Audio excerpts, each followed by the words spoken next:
Bom dia, pessoal, tudo bem? Eu quero aqui falar com vocês a respeito de alguns aspectos da salvação. Nós estamos falando sobre salvação e como a obra de Cristo nos alcança, quais os impactos da obra de Cristo na nossa vida. Na nossa última conversa, nós falamos sobre como em Cristo Deus resolve o dilema da sua justiça e amor. Ele, sendo justo, não poderia inocentar o culpado, não poderia deixar o pecado de maneira impune, mas sendo amoroso, ele envia o seu próprio filho e ele mesmo arca com o pagamento dessa dívida. Então nós temos na cruz a demonstração tanto da santa justiça de Deus, que não pode deixar o pecado impune, que exige o pagamento da sentença do pecado, mas nós também temos ali uma grande demonstração do amor de Deus em enviar o seu próprio filho, em ele mesmo arcar essa dívida, arcar essa culpa, todo esse sofrimento.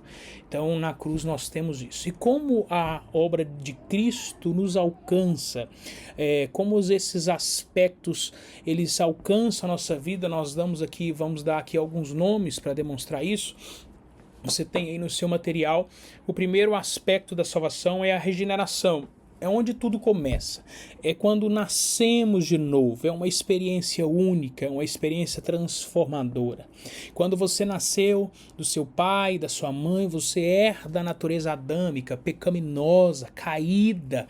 Mas quando você nasce de novo, você herda uma nova natureza. Você recebe uma nova natureza. A natureza de Cristo, a natureza... Pedro vai dizer em 1 Pedro que a divina semente é implantada em nós nascemos pela divina semente, a natureza de Deus, a natureza de Cristo, ela é implantada em nós. Então, isso acontece por meio da regeneração, é onde tudo começa, é onde tudo é o start da vida cristã, é quando nós deixamos de ser servos do pecado, filhos da ira, conforme Efésios capítulo 2, para nos tornarmos filhos de Deus. Todo aquele que recebe Jesus Cristo, foi lhe dado o poder de se tornar filho de Deus por adoção. É importante ressaltar que essa experiência, como nós falamos anteriormente, não acontece muitas vezes, é uma experiência única, não é um processo. Você nasce de novo de uma vez por todas e a partir dali você é nova criatura. Isso chama regeneração. O segundo aspecto que nós temos aí é a justificação, ou poderíamos dizer a expiação, é a remoção da culpa. É uma mudança de posição, de condenado para justificado, de condenado para inocentes. Por que isso acontece? Por causa da justiça de Cristo que nos é imputada mediante a fé. Uma justiça que não vem de nós mesmos, uma justiça que vem de Jesus Cristo. Eu quero, por favor, que você observe no seu material que nós temos dois aspectos da justificação. Muitas vezes nós pensamos que justificação não que seja algo pouco, não que seja algo pequeno. Nós diminuímos a justificação ao pensar que ela se refere simplesmente ao apagar da nossa culpa, ao apagar da nossa dívida. Embora isso seja algo estrondoso e maravilhoso, a justificação é mais do que isso. A justificação também tem um aspecto positivo, no sentido de que ela nos concede a justiça de Cristo, uma vida perfeita de obediência que Cristo viveu. Nesse sentido, a obra de Cristo não é apenas a sua morte. Cristo não apenas morreu por nós, ele também viveu por nós. Em sua morte, ele leva a nossa culpa. Em sua morte, ele sofre em nosso lugar. Mas em toda a sua vida de 33 anos e meio, ele obedeceu por nós. Ele viveu uma vida de completa perfeição e obediência, se tornando bênção. E em Cristo nós nos tornamos herdeiros de todas essas bênçãos. Não porque nós somos bons, não porque merecemos, mas é por causa da justiça de Cristo, do mérito de Cristo que nos é imputado, que nos é concedido por meio da fé. Então a justificação, ela quita o nosso débito, ela quita, vamos falar aqui de maneira simbólica e alegórica, a justificação ela quita a nossa dívida, mas ela faz mais do que isso. Vamos pensar aqui de maneira didática num extrato bancário. Estava extremamente negativo, infinitamente negativo, e essa dívida é quitada. Mas muito mais do que isso, agora há um saldo infinito de maneira positiva. Por quê?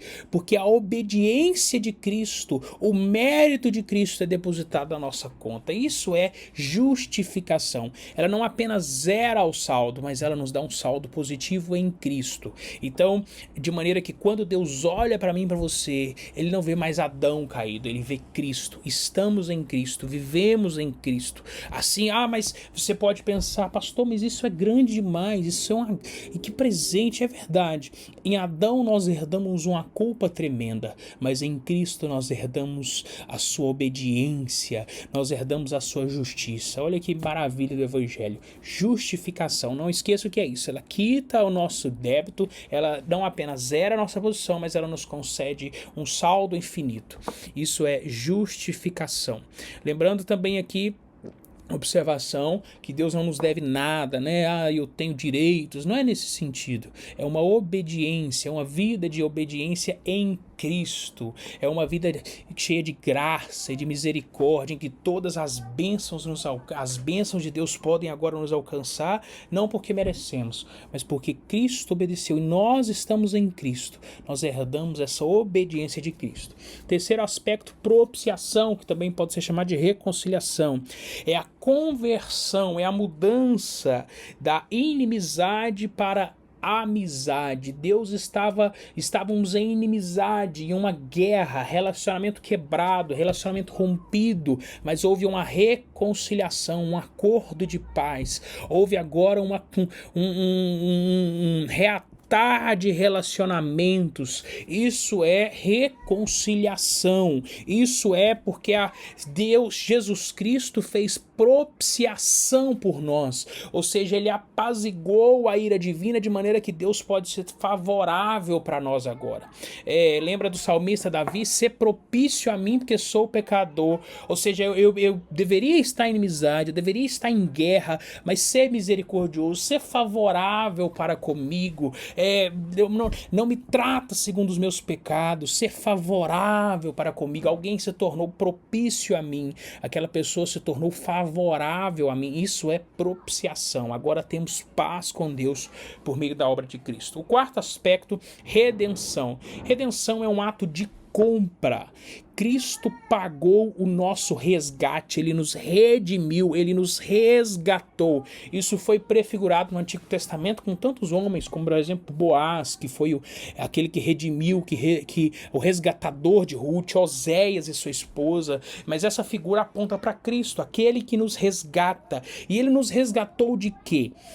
Eu lembro de ouvir que Cristo pagou o nosso resgate, inclusive tem uma heresia a respeito disso, que a morte de Cristo foi para pagar o nosso resgate a Satanás, para pagar a nossa dívida com Satanás. Não, querido, a nossa dívida nunca foi com Satanás, a nossa dívida é com Deus, era com Deus. Nós quebramos os mandamentos de Deus, nós desobedecemos a Deus, nós quebramos os seus estatutos e para com Deus adquirimos uma dívida infinita, mas o Deus infinito morreu por nós e ele nos resgatou, ele pagou a cédula que era contrária a nós, foi rasgada, ela foi quitada na cruz do Calvário. Então Cristo nos resgatou de quê? Esse resgate não foi no sentido de pagar essa dívida a Satanás, esse resgate foi pagar a nossa dívida para com Deus. De que ele nos resgatou? E nós estávamos debaixo da maldição da lei, nós estávamos debaixo de culpa, nós estávamos debaixo do domínio do pecado, nós estávamos debaixo do poder da morte, e o diabo, usurpando, aproveitando de tudo isso, nos escravizou. Mas a morte de Cristo, a dívida nunca foi para com o diabo. A nossa dívida era para com Deus. E aí você pode ler os textos que tem aí. Nós temos também outro aspecto que é santificação.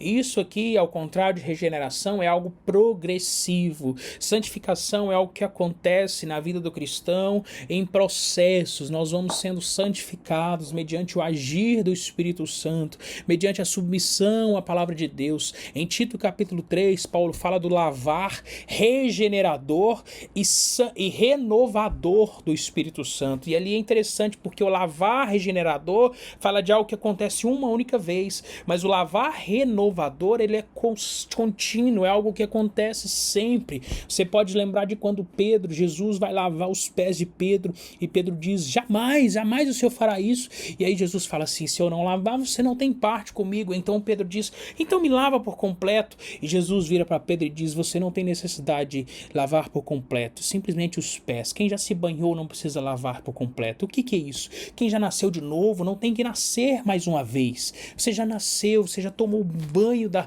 regeneração, mas continuamente nós precisamos de um processo de santificação, uma santificação contínua por meio de uma vida no Espírito, por meio de arrependimento, por meio de uma vida na palavra, porque falhamos, nós tropeçamos, mas à medida que andamos com Deus, que crescemos, o Senhor vai trabalhando no nosso coração e Ele vai nos tornando cada vez mais santos, santos não no sentido de perfeitos, mas no sentido de maduros. Nós crescemos, e essa santificação, nós podemos dizer que há uma santificação inicial, nós falamos isso anteriormente, quando você nasce de novo, você foi santificado, você foi separado para Deus, isso já aconteceu, então somos santos, mas é uma santificação que ainda está acontecendo, e aí nós podemos dizer que também estamos sendo santificados, mas há uma santificação que nos aguarda, que é uma santificação perfeita, genuína, onde tudo vai se completar, e ali é quando vai acontecer a glorificação. Então nós podemos chamar isso de fomos salvos, estamos sendo salvos e seremos salvos. 3 tempos, 3 modos. Fomos salvos, estamos sendo salvos e seremos completamente salvos. Quando isso acontecerá? Por ocasião da glorificação, é o processo final de restauração das nossas vidas, restauração do nosso corpo, restauração de todas as coisas, a própria criação que hoje está, a natureza, o universo, que tudo está debaixo de maldição do pecado, tudo isso será restaurado, novos céus, nova terra em ordem, em harmonia perfeita. Então isso acontecerá por ocasião da glorificação. Então nós temos esses aspectos aí: regeneração, justificação, propiciação e reconciliação, que são sinônimos aqui no nosso conteúdo, redenção, santificação e glorificação.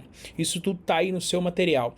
Depois nós temos aí também a relação entre salvação e obras. Nós sabemos por meio das Escrituras que não podemos ser salvos por meio de nossas obras. As obras da lei, as boas práticas não podem nos salvar. Ninguém pode ser salvo por causa das suas boas obras. Entretanto, isso não faz com que as obras não tenham papel nenhum no Evangelho. É muito importante você entender isso.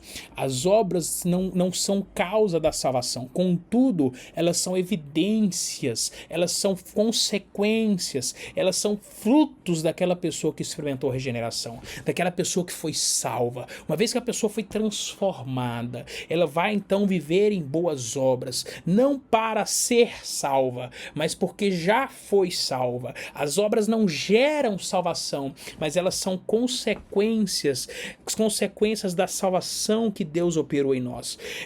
Há uma expressão interessante aí, que a nossa fé, que ninguém pode ver, a fé ela é interior, ela nos justifica diante de Deus, porque somente Deus conhece o nosso coração, mas as nossas obras, como resultado da nossa fé, é aquilo que nos justifica diante dos homens, é a luz de Deus que brilha em nós. Essas obras, esses frutos, são o meio para o qual as pessoas ao nosso redor podem reconhecer que tipo de fé nós temos, e é isso que Tiago vai dizer, que uma fé que não produz obras, que não produz bom comportamento, que não produz transformação, que não produz mudança, não é uma fé verdadeira. A fé verdadeira sempre vem, por favor, preste atenção, a fé verdadeira sempre vem acompanhada de boas obras, ela anda de mãos dadas com as boas obras, ela traz consigo boas obras. Então, eu preciso entender isso. 2 Timóteo 2,19 fala de um selo interno que somente Deus vê, Deus conhece os seus. Mas a Bíblia também fala que aqueles que têm esse selo, aqueles que são do Senhor, aparte-se de toda iniquidade. Ou seja, há um selo interno que só Deus pode ver, mas há um selo externo que os homens podem ver. Que selo é esse? São as nossas obras, o nosso comportamento, o nosso bom testemunho. Então ninguém pode dizer, só Deus conhece o meu coração, não importa a vida que eu vejo, que eu vivo. É de fato, somente Deus conhece o seu coração, mas nós podemos saber o que está dentro e quando nós olhamos para aquilo que está fora. Nós podemos saber o que está dentro quando nós olhamos para aquilo que se manifesta na vida da pessoa. E também temos aí em seguida a importância do arrependimento e confissão.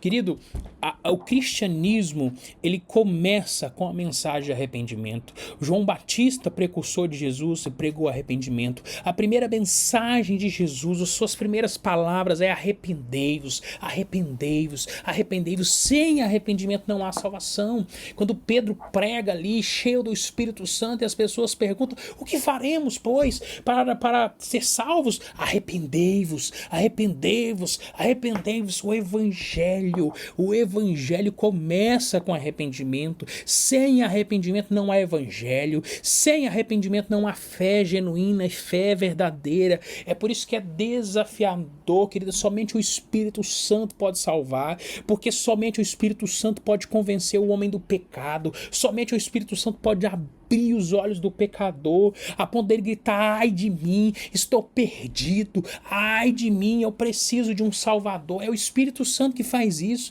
A Bíblia fala de pessoas, em Provérbios capítulo 30, 12, que estão sujas, que elas se acham limpas, mas estão sujas e nunca se banharam. Pessoas que aos seus próprios olhos são boas demais, pessoas que aos seus próprios olhos são merecedoras de toda honra, merecedoras de louvor, pessoas que seus próprios olhos, não, eu tenho Jesus, eu não preciso de Jesus não, eu sou uma boa pessoa.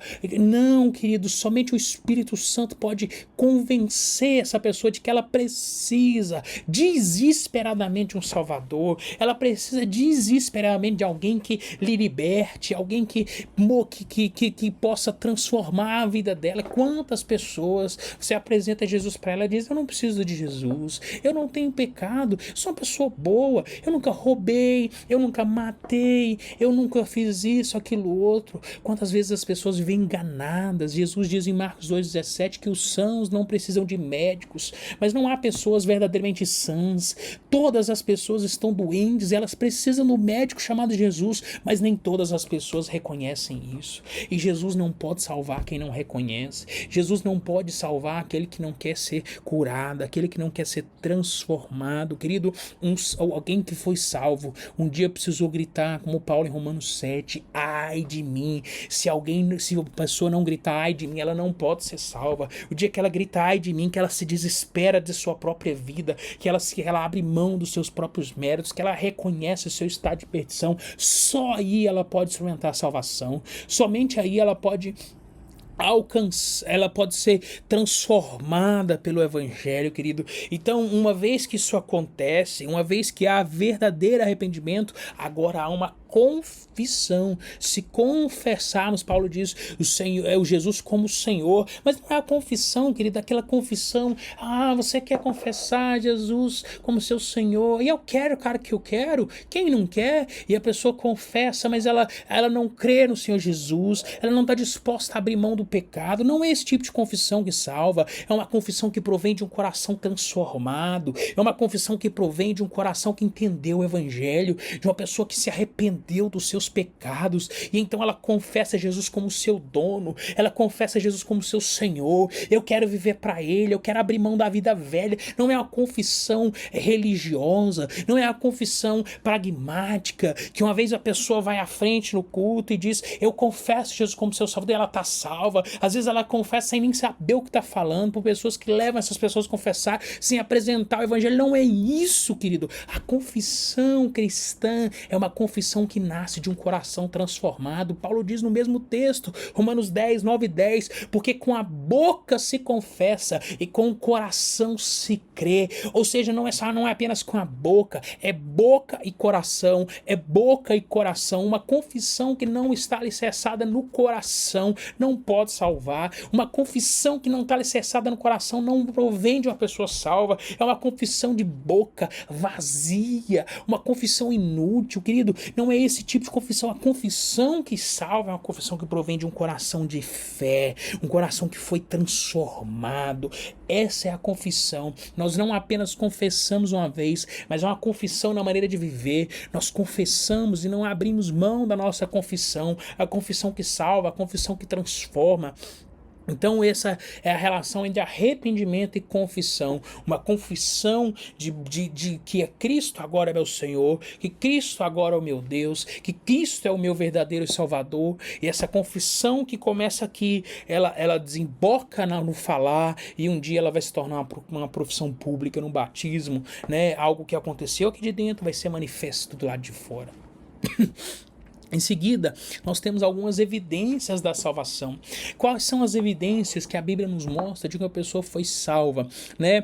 O testemunho do Espírito Santo. A Bíblia diz que o Espírito de Deus testifica com o nosso espírito. O testemunho da palavra. Se você tem uma fé verdadeira e genuína, a palavra diz que você é uma pessoa salva. Você é uma pessoa que foi transformada, liberta do pecado, liberta do inferno. Querido, essa é o testemunho da palavra. O testemunho da mudança ocorrida na sua vida, uma vida transformada. Você vivia de uma maneira, aquele que roubava, não rouba mais, aquele que adulterava, não adultera mais. Transformação. Aquele que mentia, ele não mente mais. A transformação da consciência. O que é? Antigamente eu vivia no pecado e minha consciência era cauterizada, mas agora eu tenho nojo, eu tenho aversão ao pecado. É verdade que ainda falhamos, é verdade que ainda pecamos, caímos, tropeçamos, mas odiamos o pecado, não queremos, não amamos mais aquilo, então pecamos, mas não vivemos no pecado, como falamos anteriormente. É o testemunho dos frutos. Uma vida cristã produz frutos, ela produz frutos verdadeiros, uma observância da doutrina, observância da palavra de Deus. Se aquele que diz amar e crer no Senhor, mas não obedece os seus mandamentos, ele não serve ao Senhor, ele não crê no Senhor Jesus. Isso não é uma fé verdadeira e é uma marca, é uma evidência da salvação cristã que muitas vezes é desprezada. O amor fraternal, o amor entre os irmãos. Jesus diz em João 13,35 que essa é a maior marca de que alguém nasceu de novo. A maior marca de uma pessoa que é de Jesus é o amor que ele sente um pelos outros. Se não amamos, não nascemos de novo. O 1 de João vai dizer que ainda estamos mortos. Aquele que não ama está morto, morto espiritualmente. Ele não nasceu de novo. Também tem evidência da vitória sobre o mundo. E o que é a vitória sobre o mundo? Será que é triunfar? O que é triunfar nesse mundo? Será que é viver uma vida onde não há problemas, onde não há dificuldades, onde nós somos reconhecidos por esse mundo? Não. Triunfar sobre o mundo é triunfar nesse sistema maligno, no sentido de que esse sistema maligno não nos corrompe, esse sistema maligno não nos escraviza, esse sistema maligno não nos governa. Isso é triunfar sobre o mundo que conspira contra o cristão. Agora, diante de todas essas marcas aí, nós temos várias, o testemunho do Espírito Santo, a palavra, mudança, a consciência, os frutos, a aversão ao pecado, uma vida de observância à palavra, o amor, né? Aqui também a vitória sobre o mundo. Nós vamos resumir isso de maneira com duas marcas, certo? Um homem de Deus, um reformador, se eu não me engano, na verdade nem foi reformador, foi pós-reforma. Ele diz que as ovelhas de Cristo, ela tem duas marcas. Jesus Cristo diz que as ovelhas dele ouvem a voz dele e elas seguem os seus passos. Então as ovelhas de Cristo têm duas marcas, uma na orelha, elas ouvem a sua voz, elas conhecem a voz do seu pastor, elas conhecem a voz de Cristo, elas não seguem os estranhos, elas seguem Jesus, um ouvir que está alinhado a seguir. Não tem como você seguir Jesus se você não conhece a voz de Jesus, a voz de Jesus revelada nas Escrituras. Nós temos as vozes de Cristo aqui, nós temos a palavra de Cristo aqui. Então as ovelhas de Jesus, elas conhecem a sua voz e elas o seguem. Então Essas são duas marcas para você, de maneira resumida, das ovelhas de Cristo. Elas ouvem a sua voz e elas seguem Jesus Cristo. De maneira prática, algumas considerações. Nós precisamos ser pessoas gratas. Nós não merecemos salvação, mas Cristo nos salvou. Cristo nos salvou, Ele morreu naquela cruz. Ele viveu para nos salvar. Seja grato. Seja grato. Quantas vezes a ingratidão permeia o nosso coração? Seja uma pessoa grata. Segundo lugar, jamais despreze a santidade de Deus. Jesus Cristo morreu naquela cruz porque Deus é um Deus santo e justo. E Deus não deixa o pecado impune, querido. O pecado é terrível, Não despreze a santidade de Deus. Não despreze a santidade de Deus. Terceiro lugar, confie em Cristo de todo o seu coração. Coloque toda a sua fé em Jesus Cristo. Você, não importa qual o seu passado, não importa quais tenham sido os seus pecados, muitos grandes pecados, mas Cristo morreu, Cristo Jesus, e se você crê em Jesus de todo o seu coração, o sangue de Jesus pode purificar de todo o pecado, confie em Jesus com todo o seu ser. Quarto lugar, nós precisamos ser diligentes nas práticas de boas obras. Querido, as obras não podem nos salvar, mas elas testemunham da salvação que nos alcançou. Elas são frutos da salvação na nossa vida. Em quinto lugar, nós precisamos ser diligentes em anunciar as boas novas de salvação. Nós precisamos ser diligentes em anunciar que Jesus Cristo morreu para salvar aqueles que creem, salvar pecadores por meio da fé. Jesus Cristo está salvando pecadores por meio da fé. Nós podemos proclamar isso para pessoas que estão desesperadas procurando a saída. Jesus é a saída, Jesus é a solução. Em último lugar, que nós mantenhamos firmes a nossa confissão. Eu quero ler o texto de Hebreus capítulo 10, versículo 23 ao 25, onde o autor de Hebreus vai dizer a respeito disso para um povo que estava vacilando na fé, vacilando no evangelho, estava passando por grande provação. O autor de Hebreus diz: guardemos firme a confissão da esperança, guarde firme essa confissão sem vacilar, pois quem fez a promessa é fiel. Consideremos-nos também uns aos outros para estimularmos ao amor e às boas obras, que nós possamos nos estimular ao amor e à prática das boas obras, e não deixemos de congregar-nos, como é costume de alguns. Antes façamos admoestações, e tanto mais quando vedes que o dia se aproxima. Não deixemos de congregar, não deixemos de estar juntos, crescendo juntos, edificando uns aos outros, enquanto isso Deus está trabalhando. Em nome de Jesus, que o Senhor te abençoe, que essa palavra, essa conversa que nós tivemos aqui possa trazer não apenas entendimento, mas trazer consolo, trazer encorajamento, trazer paz ao seu coração e possa trazer transformação. Em nome de Jesus.